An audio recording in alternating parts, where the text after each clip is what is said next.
Hi everyone. This is kind of my second attempt in uploading this video. The second part, you'll be able to tell that it's not um the same. So I had uploaded this video about bipolar and living with it, and kind of just some of the intricacies and kind of like nuances I think that aren't addressed as much. And just kind of my experience. And I'd done this a couple months ago, and I kind of went back and forth with whether or not I wanted to share it. Sometimes it feels like I talk about this stuff too much, and it feels a little bit, uh, I wouldn't say invasive because I'm sharing it, but it just feels like, um, maybe a little bit too personal, and so I kind of backed off, and I had decided to upload it finally back then. This was a couple months ago, and literally as I was uploading it, I got a call from a friend, and uh, I our mutual friend who had bipolar disorder had passed due to um, things surrounding their bipolar disorder. So I couldn't talk about things. I didn't feel comfortable, and I kind of I didn't want to share when I was already not sure about it. And then I had this happen with a friend that I had made in treatment, and I guess kind of with me getting out of this manic episode and kind of in this kind of weird liminal space of kind of feeling like hot garbage right now. Um, I figured that maybe this would be the time. I mean, I was gonna kind of put together a video on bipolar anyways, and I was like, oh, well, I already have one. I haven't even watched it except like the first like 5 minutes. So, I hope it's decent. And and yeah, so it's there's so many things that go into bipolar. And I think one of the things I remember talking about was kind of the questions that you ask yourself as someone who has bipolar when things start to go okay in your life, or things start to go like start to have like more bad days. It's like, well, am I having like bipolar bad days or bipolar good days, or am I having like normal human range of emotion, good and bad days? And you can really start to doubt yourself, and you can miss a lot of warning signs. You can also over-examine things that aren't that big of a deal and make them into bigger problems. And I think I got to that point probably with a lot more words. Uh, but that's kind of what happened with this episode. I was talking to my therapist today, and he was like, how do we make sure you don't miss it next time? And I was like, I was paying attention, and I went to my psychiatrist, and I was like, I think I'm starting to have a manic episode. The only thing is I was actually already in it. And so it wasn't like I was super far off. It can be difficult to kind of pin down these like uh, define start and stop dates for uh, these mood episodes, because everything exists on the spectrum, and what was a normal level of kind of having a day where you're down in the dumps can move into a depressive episode really quickly, and even if it's mild, and like having kind of a defined like start stop date is difficult sometimes. I'm just gonna put this on the beginning, at the beginning of the other video I recorded, and yeah, my hair is different than it was back then, and and yeah, I hope I touch on some things. If you have any questions, like I love doing education around bipolar disorder because, I think that misdiagnosis, misinformation, all of those things do surround mental health and health care in general. And while I don't claim to be an expert, I have a lot of years of experience in my body with bipolar disorder, with both a moderate and controllable level of bipolar, and a much more turbulent, requires a lot more touch base and attention, I guess, from everyone, from my medical team to myself, to make sure that I'm doing okay. So, and also it's raining if you hear that outside. So, I hope this is informative. If you have anyone in your life that's bipolar, or if you are bipolar yourself, or you're questioning if some things kind of look like bipolar, there's a lot of things that look like bipolar, and this, you might be able to relate to everything I say, and still it's not bipolar. So that's kind of why it's a heavily misdiagnosed diagnosis. But still something that a lot of people face. So just sharing my story, and hope that it makes any kind of sense as to why I sometimes am the way I am. But anyways, enjoy, and thanks for watching. Bye. Hi everyone, and welcome back to another episode of Ian as a Weirdo. So today I wanted to talk about bipolar disorder. I know that I frequently enough talk about my own mental health, and how I am dealing with it or not dealing with it at the time, generally not dealing with it. And I feel like, for me, I thought it would be helpful to anybody, maybe, to talk about the big bad in my mental health diagnoses, because I have multiple. But the one that kind of leads the charge is often bipolar disorder. And I feel like there are a lot of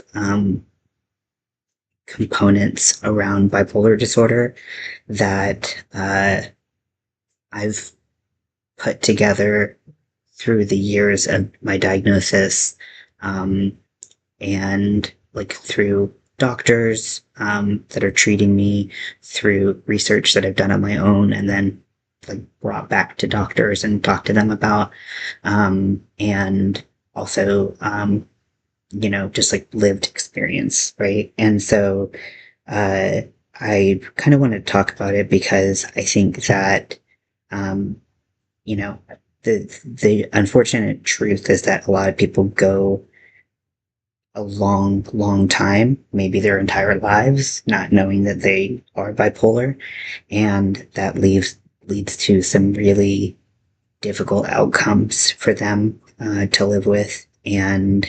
Um, and I'm really fortunate, I know, to have gotten diagnosed so early, to have access to healthcare when I was early in my diagnosis, and then also throughout my diagnosis. So if you don't know about me, so right now I'm 33, and I got diagnosed with bipolar when I was 15. And I mean, I was like a month away from turning 15, but yeah, 15, sure. And it was I got diagnosed and then confirmed, like straddling my birthday. So and so coming up on almost two uh 2 decades of that diagnosis, and learning what I've learned, and there's so much information everywhere that it's hard to pull it all back together and figure out what that means for your life. That I wish I knew then, although would it have helped? Would it have stopped anything? But I just have been crippled by fear and anxiety. Perhaps, I have, like I said, I have other mental health diagnoses that showed up, or I've dealt with before my diagnosis or after my diagnosis, and how they layer on top of each other. Sometimes it's, the interplay, Scotty, the interplay between them kind of creates something where I'm like, is this bipolar, or is this something different? Or is this, one of my other conditions rearing its head.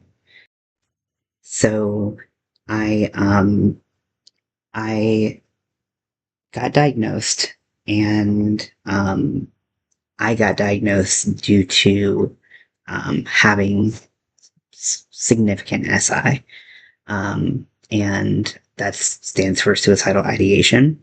And there are levels to that. Um, there are more passive levels, and then there are more active levels where you might do something. So I was hospitalized when I was 14, about to be 15. However, symptoms of bipolar were present many years before that. How many years? It's hard to tell because it's so ingrained in my behaviors when I was younger that I can't really parse them out. However, I mean, at least as young as 12, I was doing things that were not typical of people who were 12. And I, uh, you know, looking back, all of these things start to make a lot more sense. But things are always easier to look at in retrospect than when you're in the moment. You're like, is this kid acting out? Is this kid, is this, what's going on? Like, nobody knew. And when I talk about uh, what was going on with me, and my family was struggling to understand and help me. And I was very lucky to have a supportive family in the way of getting diagnosed and getting help. So again, very privileged um, in that department.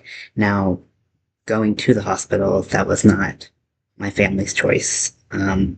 It was I had to go. Like I got put on a 72-hour hold. So what will happen if you are deemed a danger to yourself or others in the mental health space is that depending on the state and their regulations, but usually there's a 72-hour involuntary commitment to a facility that is like a hospital that will keep an eye on you 24/7. They will administer meds. They might do some testing. I was in a place that did testing. So that's how I got my diagnosis, was after I did this test called, I think it was called the MMPI. But I've done other testing since, and it's just one of many tests to kind of see what's going on with you. So, and a lot of like yes or no, or like, how frequently do you have these thoughts and that type of thing, questions. So, and so once I was diagnosed, the next component is medicine, and medicine is a big thing for bipolar folks.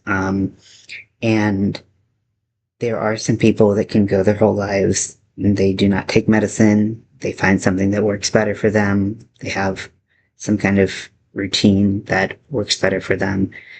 For me, I know that my treatment is going to be medication for the rest of my life. It's not going to be something that I'm going to be fixed one day and boom, I'm good. Bipolar is a chemical issue in your brain. So I need something to supplement and fix the chemicals in my brain from doing what they want to do. Now there is a genetic component to many people's bipolar, and but there's also an environmental trigger usually that triggers the bipolar to become active. And so that's kind of what I was dealing with. And then also realizing that I was going to have to take medication routinely for the rest of my life. That is such a big thing to have to deal with at any age, because it just doesn't seem like normal. You're like, what? Why do I have to take medication for the rest of my life? I don't feel like things are that bad, right? This is just me. This is my normal. And turns out your normal is not actually normal, and you need help to find a normal that's functional. Because bipolar disorder can be um, various levels of debilitating. So uh, I um, I was very lucky that a lot of the meds that I was put on, I did not have um, any significant negative reactions to when I started taking medications. I know for a lot of people, they experience specifically like a lot of numbness in the or kind of feeling like they can't express emotions. They're just kind of dead inside, and that's a really tough thing to get through, and why bipolar med compliance is very low. It's significantly low. So it's always something with bipolar people when they're taking medication to make sure that they're continuing to take their meds. Um, for me, my problem was more of a remembering to take it problem, which could probably be just directly pointed at my ADHD. I am a very forgetful person.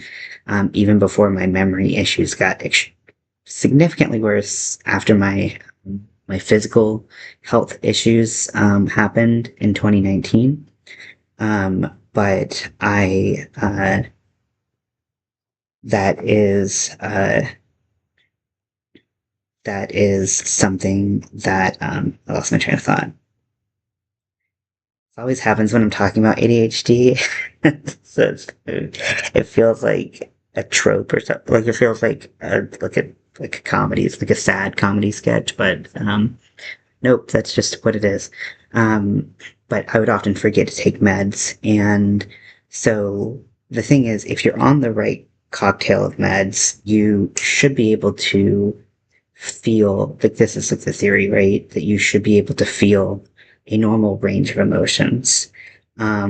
But one of the uh, things surrounding bipolar disorder is everyone around you that knows you have bipolar disorder is kind of looking at you all the time, going like, is this something that's bipolar? Is this bipolar?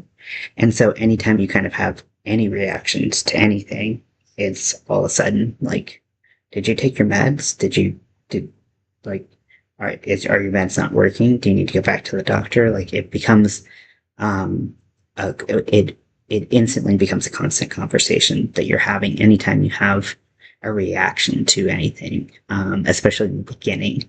Luckily for me, a lot of those conversations have dwindled, but they still do happen. It's like, well, what about your meds? So that's a big component, and the difficult part about bipolar disorder, like any other medical condition, but especially psychiatric meds, is that there's just not a one size fits all. And bipolar disorder can also look very different for people who are diagnosed with it. There's not even just one type of bipolar disorder. So, so sub, there's two main types. So there's bipolar 1 and bipolar 2. There's also, I think two others. There's cyclothymia, and there's another one, that I always forget, I think. Um, but, uh, but those are, I think seen, as they're not as prevalent, and they don't, show the same way as bipolar disorder. Now, or as the other bipolar disorders, the big two, I guess. So bipolar 2 is sometimes, I guess, I'm going to just go ahead and say incorrectly said as the less severe bipolar. Um, and that's just not true. So people with bipolar disorder, how they often draw like mood cycling. is they have your baseline in the middle, and then you kind of go up into a hypomania mania, and sometimes you go down below your baseline into a depression.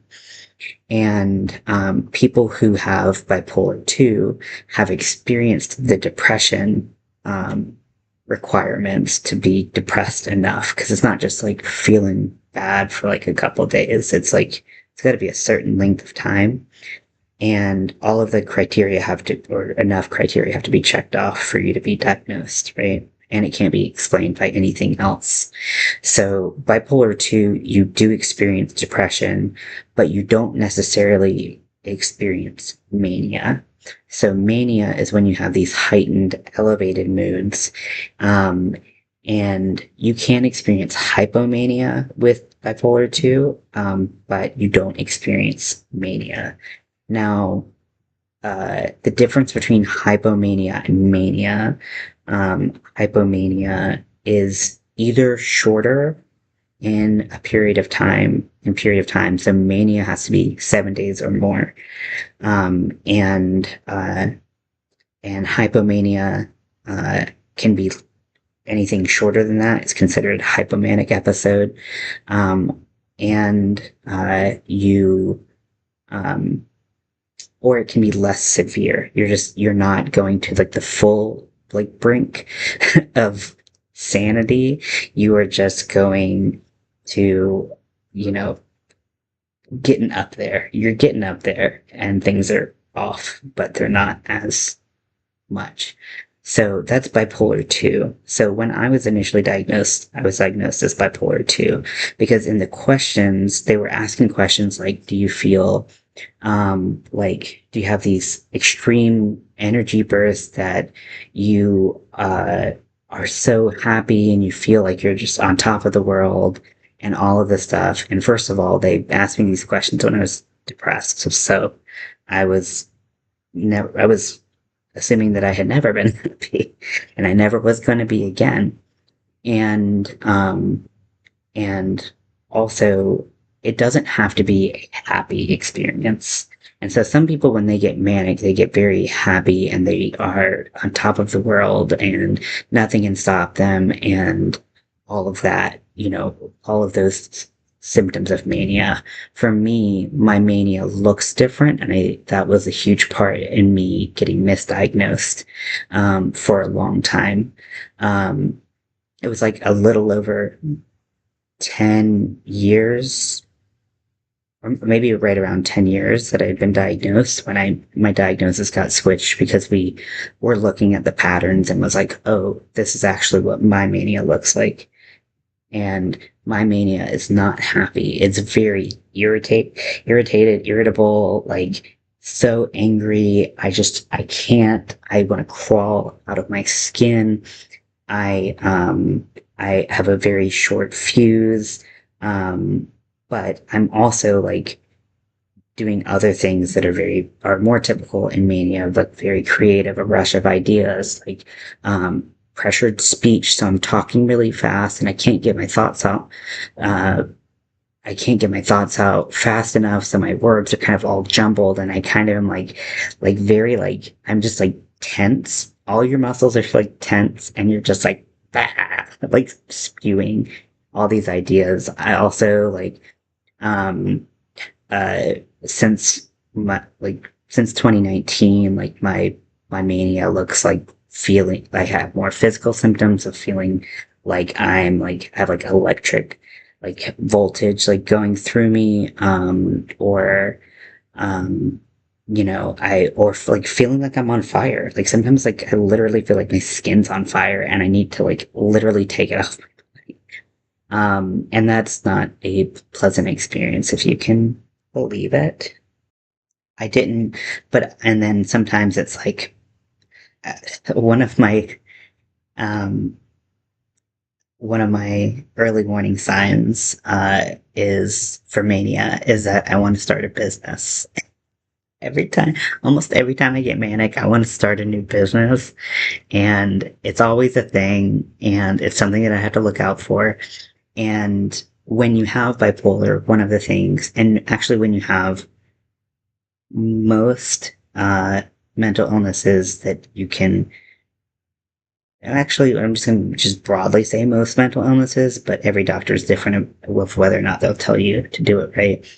But they'll have you create a safety plan. This is a plan that you put into place and you keep an eye out for things that can either be precursors and early warning signs of the impending um, issue or what to do if you were in that episode.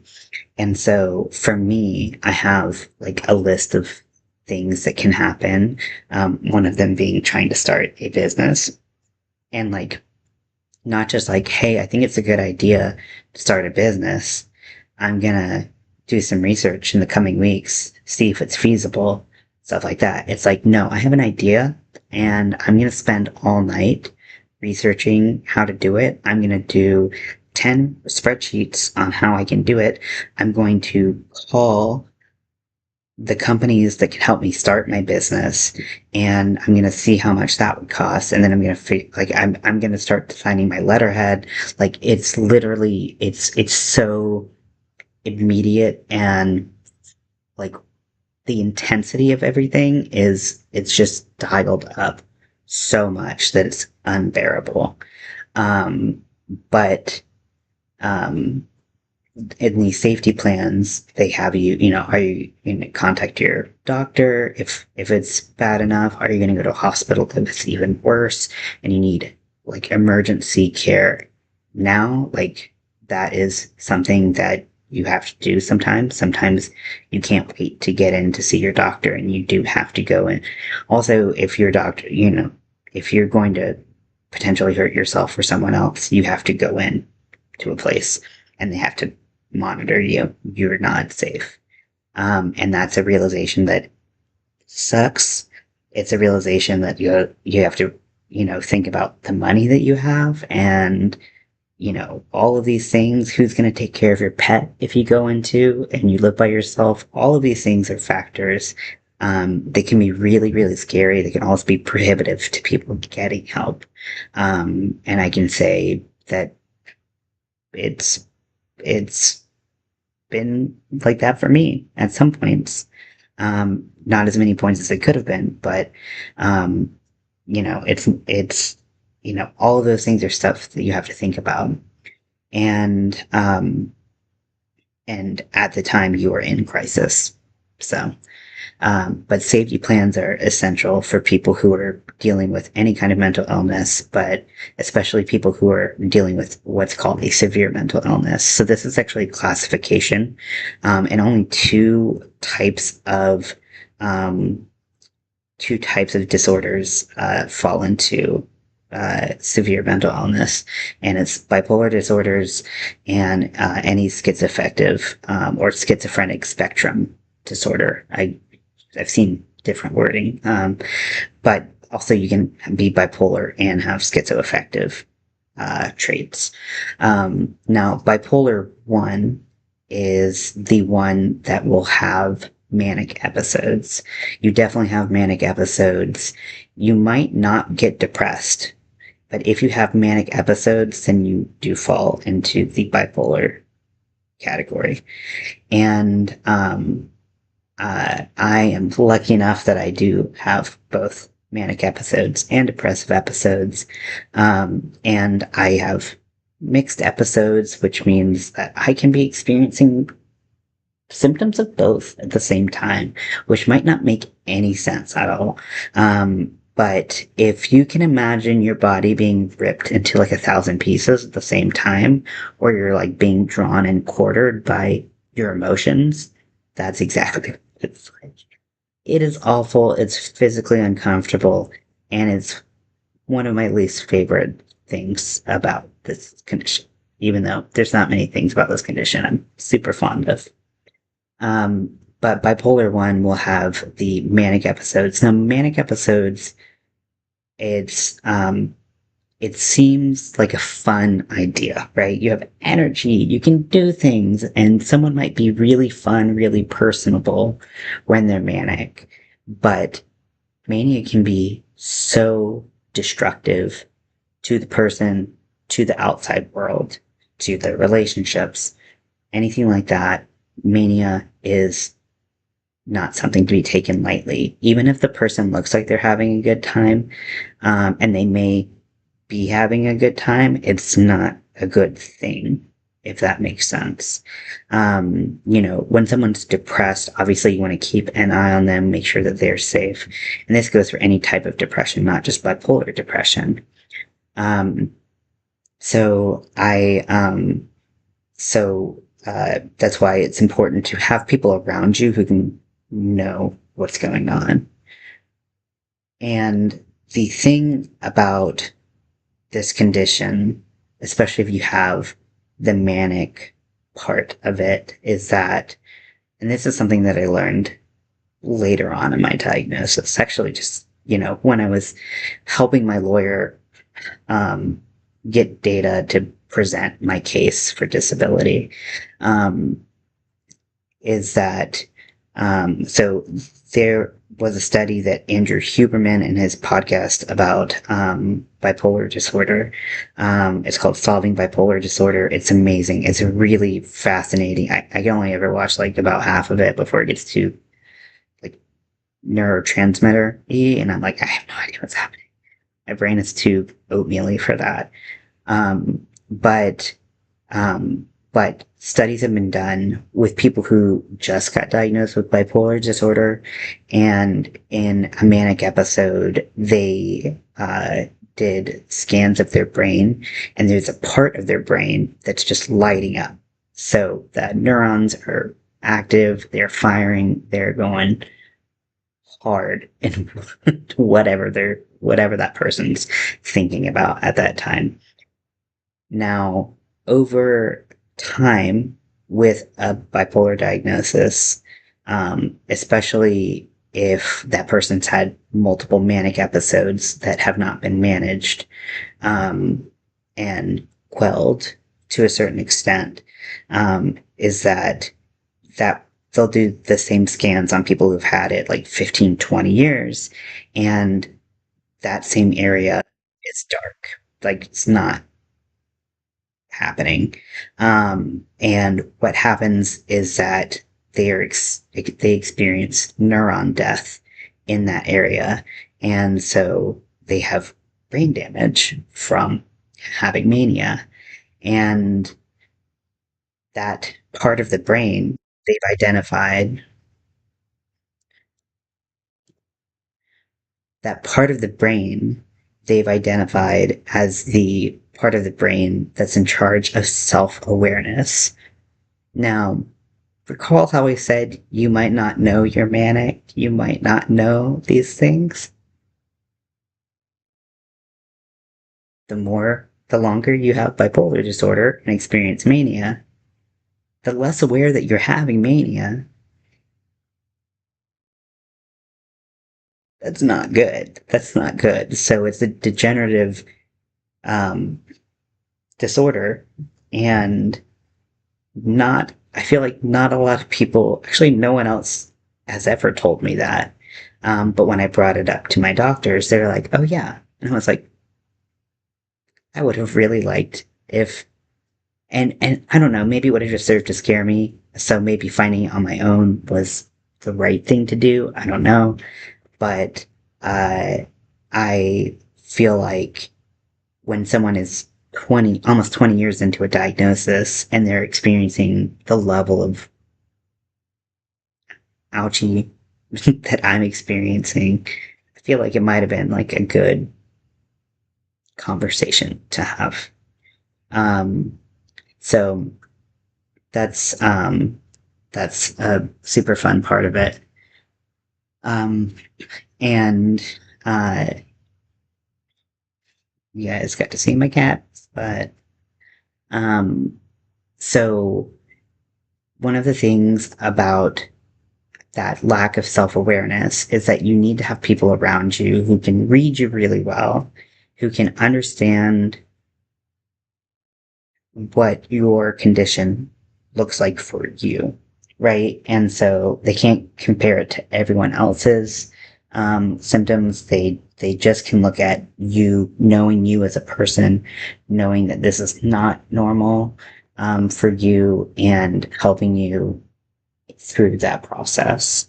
So support systems are incredibly important with bipolar disorder because you need that secondary, um, that secondary kind of someone fact checking, or touching base. And a lot of people will have their loved ones meet with their psychiatrist as well, separately. So like I could meet with my psychiatrist, and then a family member would, or whoever would meet with a psychiatrist, the same psychiatrist, and talk about me and talk about what I've been going through, because they can tell better than I can.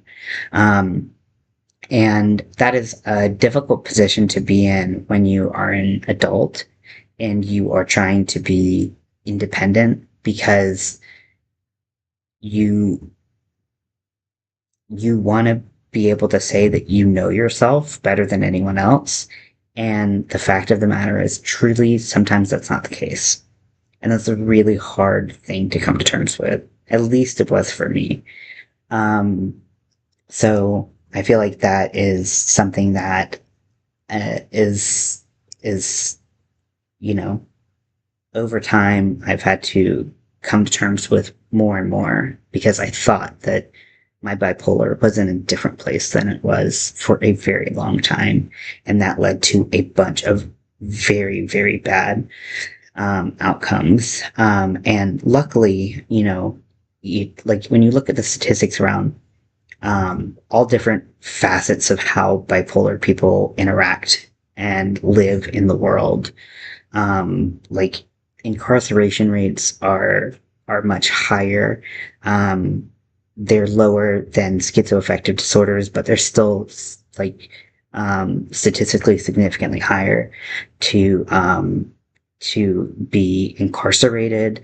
Divorce rates are at 90% for bipolar people, whereas the normal bipolar, sorry, the normal, or just the general, I should say, divorce rate is at 50%. So, problems interpersonally, and self-regulating, um, and the care that another person has to, put on you and also into the relationship, can be very strenuous, and frankly very hard. Like, I'll speak from experience. It was the hardest thing to know what burden. You can say it wasn't a burden. It's just, what someone signed up for. But the fact of the matter is, it was a burden into the relationship. So it's you can kind of see why all of those statistics are the way that they are, and it's hard knowing that, you know I knew that I knew some of these statistics 10 years ago, 15 years ago, and I looked down at those statistics and was like, it can be demoralizing, um, and you're like, well, what do I keep trying for if this is like definitely gonna happen? And the thing is, like, those statistics are like, nothing's definite. Like, it's not 100%. It's not, you are guaranteed for any of this to happen. But it's just something that bipolar people have to live with. And yeah, so I think that it's I think that being aware of those statistics is helpful, but also you can't put too much weight into it, so much so that it debilitates you from going out and living your life. Um, but a support system is very critical. Also, one of the things that I didn't quite understand for a really long time in my diagnosis until fairly recently, is that, like, doctors are always talking about like schedules and routines, and I did not get that for a very long time. I was like, okay, like that's good for everyone, right? Like they're like sleep at the same time every night and eat 3 meals a day, get enough sleep, drink enough water, all this stuff. And I was like, that's what they tell everyone, right? And like, yes, that's true. But bipolar people, and I don't quite know why. I think I watched a video on it, but I don't really remember the details.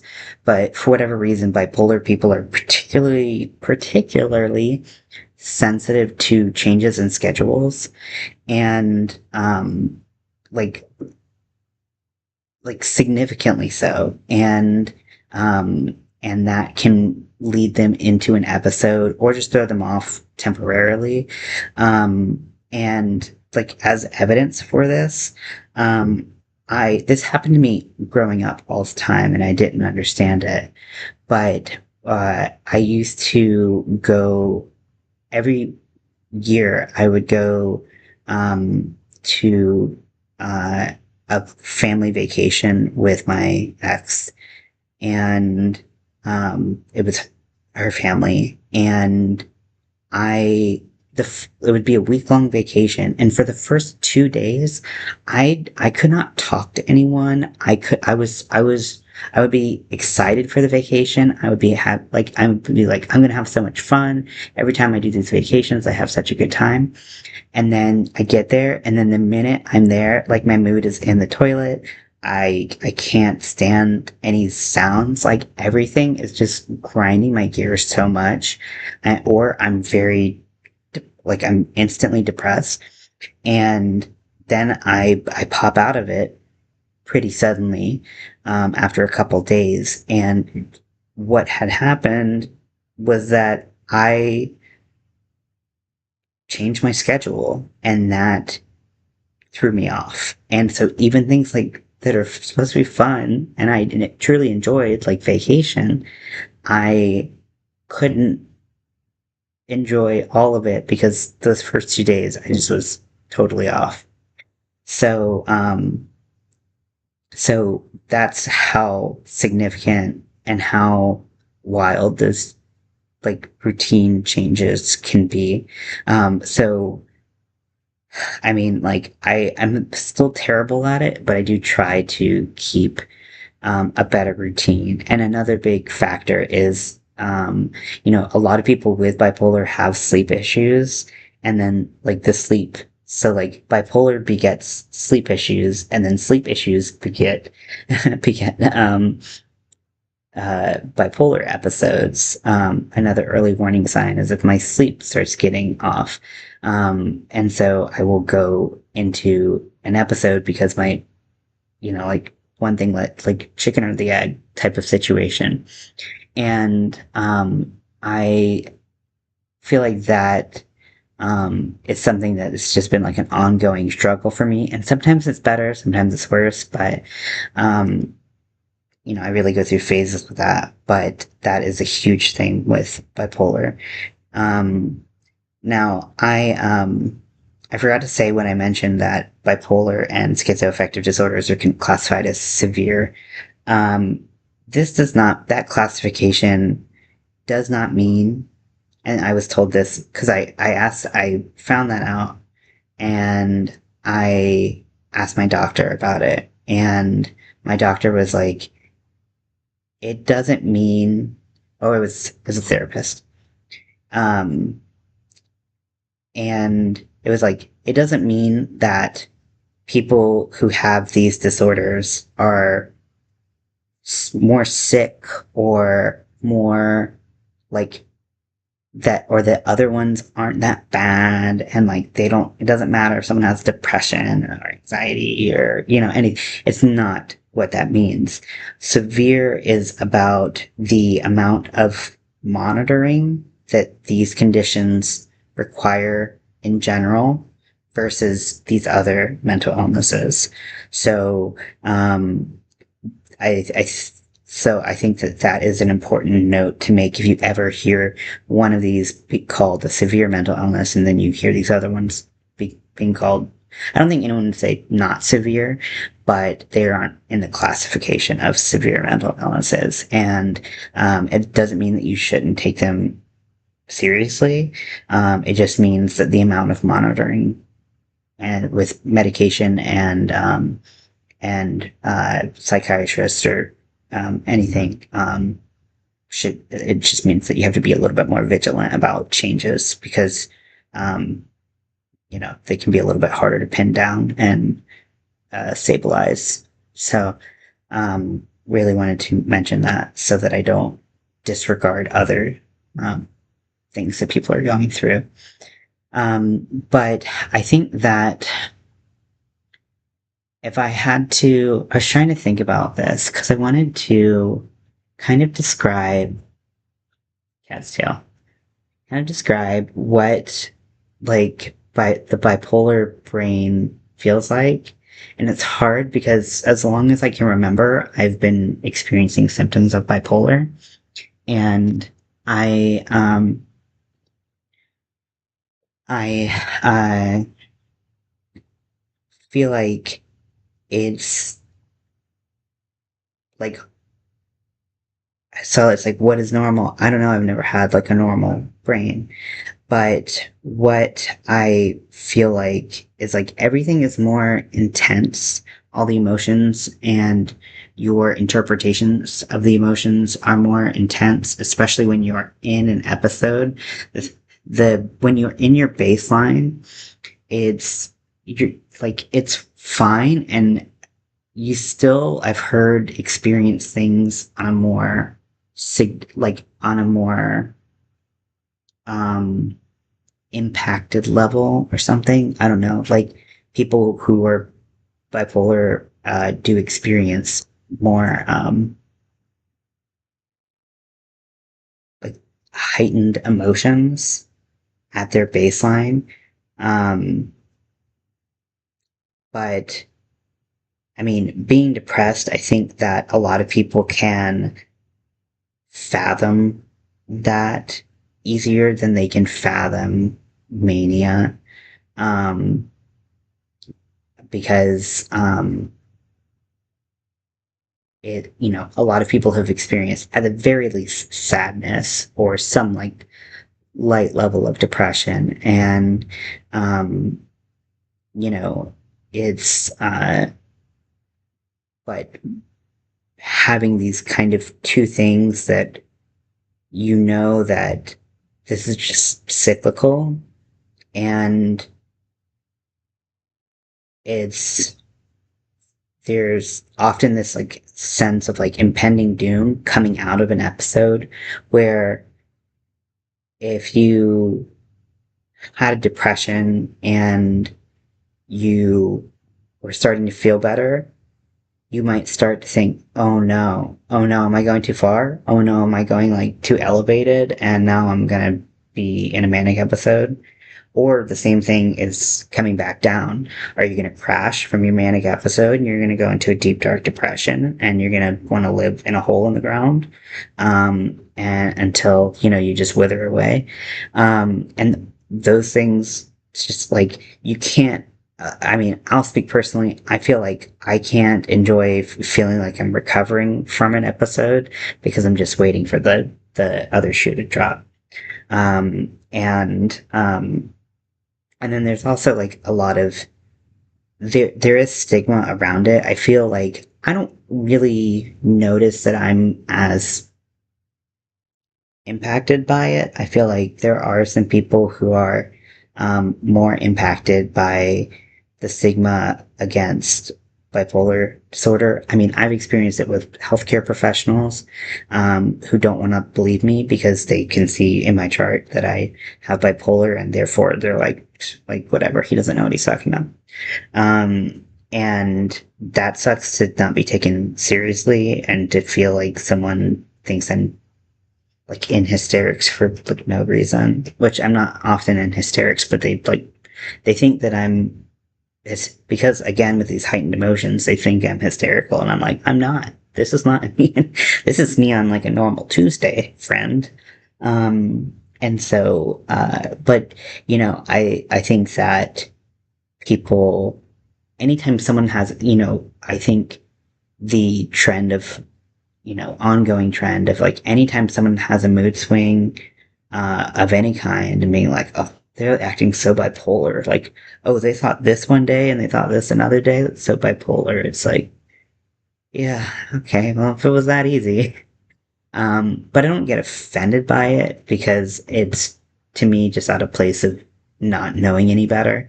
And it's not something that I care to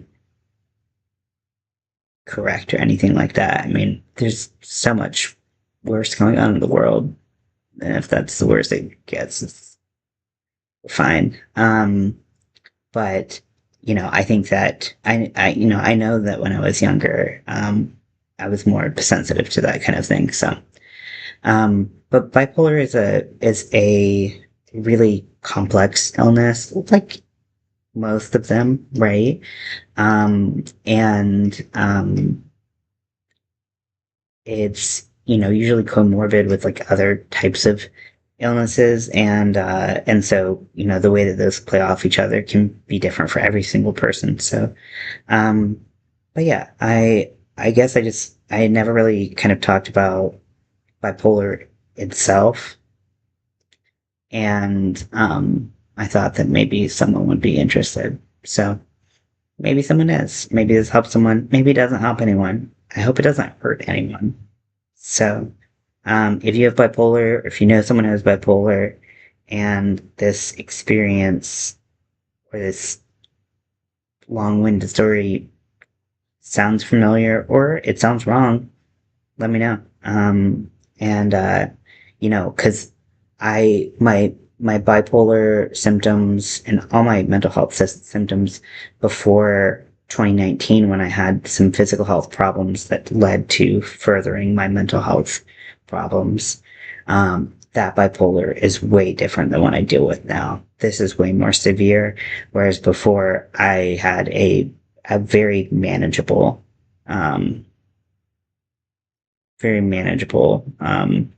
diagnosis, and now it's a lot harder to manage and constant upkeep and trying new meds and things like that. So, yep. And yeah, let me know what you think. And if nothing else, thanks for just hanging out with me. And cool. Talk to you later.